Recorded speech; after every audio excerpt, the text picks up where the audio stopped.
नमस्कार, स्वागत है आप सभी का। जैसा कि आप जानते हैं कि यूपी टेट की परीक्षा आ चुकी है, जिसमें से संस्कृत के कुछ प्रश्नों को लेकर हम आए हैं और वो ऐसे प्रश्न होंगे जो कि आपके एग्ज़ाम में इसी टाइप के प्रश्न आने वाले हैं।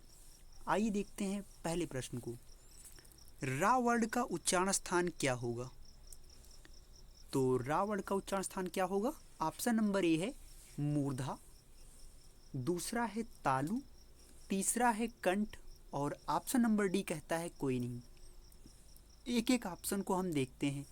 मूर्धा का क्या होता है? मूर्धा का उच्चारण स्थान होता है ऋतु रसाणाम मूर्धा, यानी री होगा, इसमें रा भी होगा और टा वर्ग में जितने भी वर्ड आएंगे टा ठा डा ढा अड़ा, यानी ऑप्शन नंबर ए सही है जिसमें रा आ रहा है। तालु में कौन आएगा?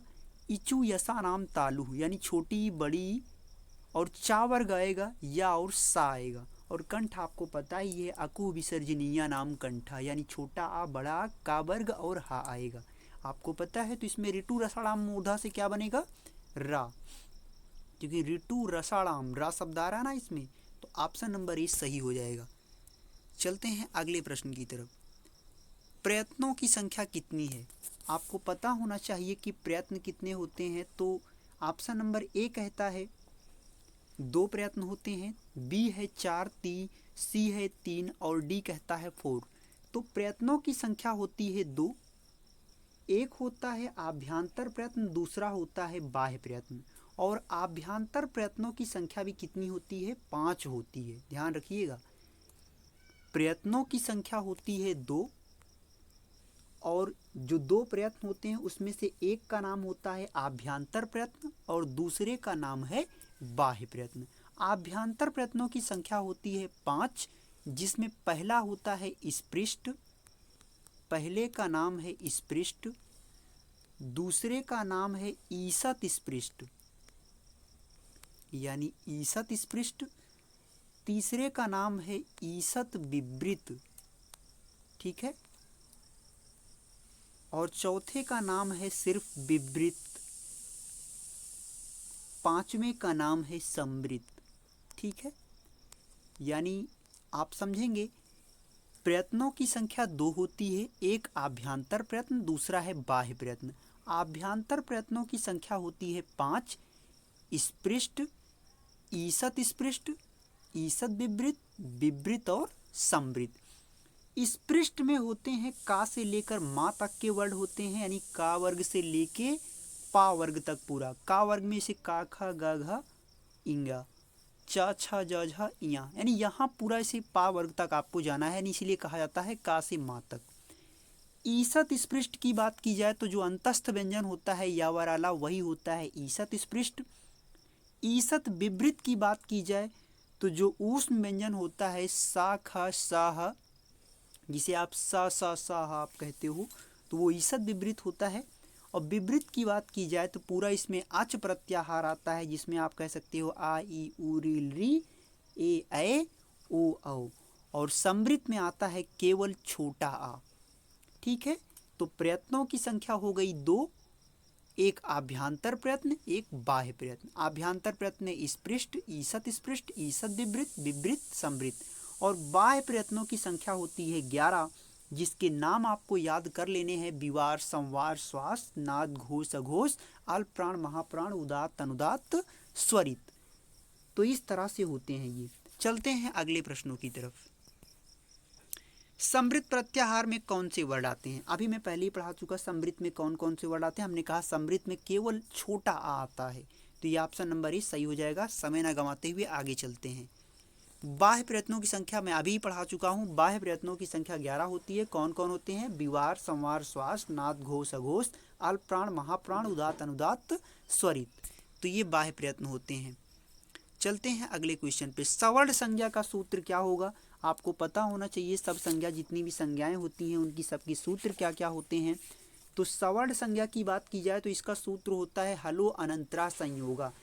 वृद्धि संज्ञा दी गई है, वृद्धि संज्ञा का सूत्र होता है वृद्धिरा दैचा। घी संज्ञा होती है तो घी संज्ञा का भी अपना सूत्र होता है, घी का होता है शेषो घ्यसकी। इसी तरह से विभाषा संज्ञा का मैंने कल के वीडियो में लिया था ना वेति विभाषा, प्रगृह संज्ञा का होता है ईदु देद द्विवचनम। सवर्ण संज्ञा का इसी तरह होता है तुल्यास्य प्रयत्नम सवर्णम। निष्ठा संज्ञा का भी सूत्र इसी तरह होता है अक तक वतु निष्ठा। घा संज्ञा का भी इसी तरह सूत्र होता है तरपत मपौ घा। सर्वनाम संज्ञा का भी इसी तरह सूत्र होता है सर्वादीनी सर्वनामानी। तो आपको एक प्रश्न के साथ 10-10 प्रश्न मिलने वाले हैं हमारे इस वीडियो में, इसलिए सभी लोग वीडियो को शेयर कर दें, लाइक कर दें और सब्सक्राइब जरूर करें। अपने मित्रों को भी ये वीडियो फॉरवर्ड जरूर करें। चलते हैं अगले क्वेश्चन की तरफ। तो इसमें ऑप्शन नंबर ए सही हो जाएगा, हलो अनंतरा संयोगा। अगर वृद्धि संज्ञा का होता तो सूत्र यहाँ पे बनता वृद्धिरा दैचा, और अगर घी संज्ञा का होता तो सूत्र यहाँ बनता शेषो घ्यासा की। तो सवर्ण संज्ञा पूछा है तो सवर्ण संज्ञा का सूत्र होता है हलो अनंतरा संयोगा। चलते हैं अगले प्रश्न की तरफ। लकारों की संख्या कितनी होती है? तो लकारों की संख्या वैसे तो 5 है, लेकिन वैसे अगर पूरे लकार की बात की जाए तो लकारों की संख्या मुख्यतः पूरी तरह से 10 होती हैं। 5 आपको मुख्यतः पढ़ने पड़ते हैं, जिसमें से लट लकार, लोट लकार, लंग लकार, बिदलिंग लकार, लिरिट लकार, तो इन सब होते हैं और इनके सबके अपने अपने अर्थ हैं, वो आपको पता होना चाहिए। लट लकार का अर्थ क्या? लट लकार का प्रयोग वर्तमान काल के लिए होता है, ठीक है।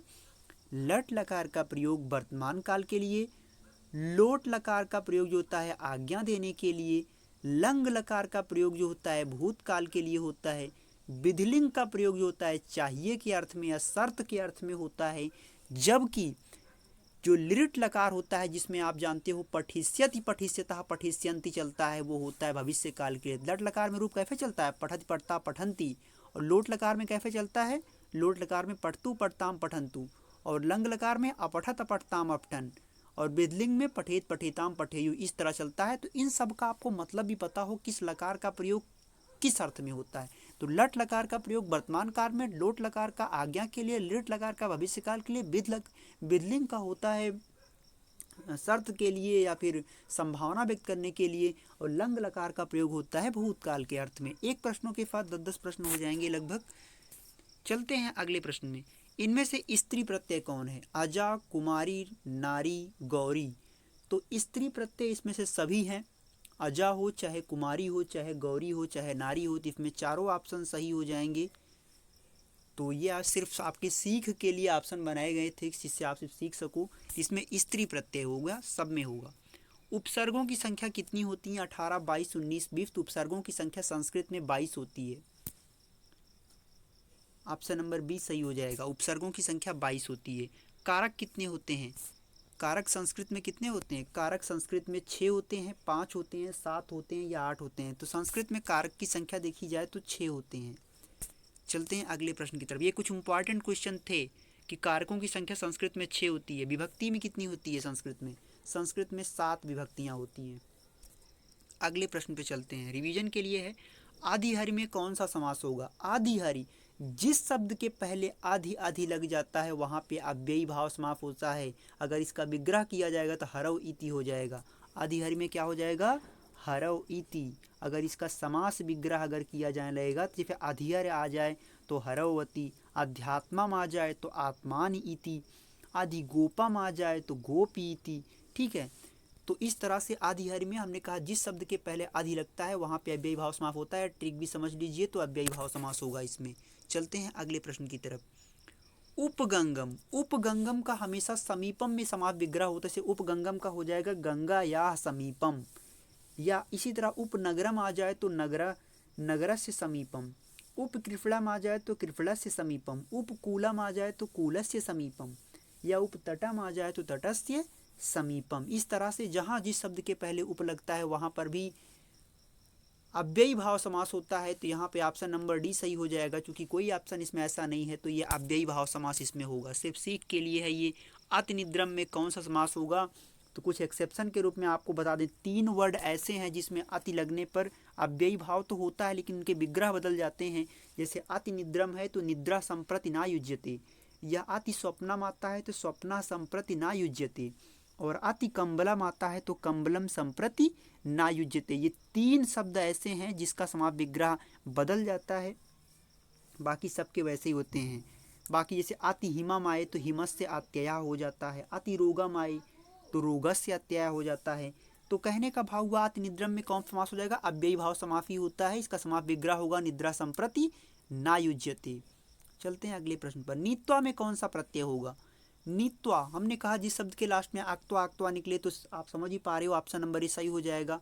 ये आक्त्वा तुमुन में होता तो इस तरह बोला जाता भवितुम पठितुम चलितुम, तो वहाँ तुमुन प्रत्यय होगा। सानच प्रत्यय के लिए मैंने बताया माना माना मानम निकलते, फिर एध माना एध मानम होता, तो आप जानते हो। मतु प्रत्यय में वान वती वत निकलता, लेकिन वो क्रिया से भिन्न पद होता, जैसे बलवान बलवती बलवत, तो वहाँ पे मतु प्रत्यय हो जाता। इसका मैंने अलग वीडियो बनाया था प्रत्यय पहचानने का, नहीं देखा है तो आप वहाँ पे जाके देख सकते हैं। क्वेश्चन नंबर 15 है, स्वागतम में कौन सी संधि होगी? आपको पता है सूधन, मैंने कहा था किसी भी शब्द का अगर आपको संधि पहचाननी है उसके बीच वाले शब्द को पकड़ो। वाह, वाह किस में आता है? यड़ संधि में या वा रा ला हो जाए। इक प्रत्याहार के बाद कोई या समान स्वर आए, यानी इक के बाद कोई भी असमान स्वर आए तो उसका या वा रा ला ही बनना है। स्वागतम का सुधनागतम, इक में कौन कौन सा वर्ड आते हैं? ई ऊ रील री, ऊ के बाद आसमान आया तो वाह बन गया, तो यहाँ पे यड़ संधि हो गया। ये हो गया स्वागतम। भाई इक का मतलब क्या? ई ऊ रील री, तो ऊ आएगा और प्लस आसमान कुछ भी आए तो उसका वाह ही बनना है। तो स्वागतम में क्या था? सु का ऊ और प्लस आगतम, तो तो आसमान स्वर हो ही गया, तो ऊ प्लस आ यानी वाह, तो बीच में वाह आया यानी इसमें यड़ संधि हो गया।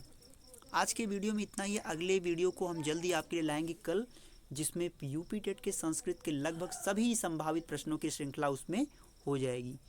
चैनल को आप सभी सब्सक्राइब जरूर करें, मित्रों को फॉरवर्ड करें।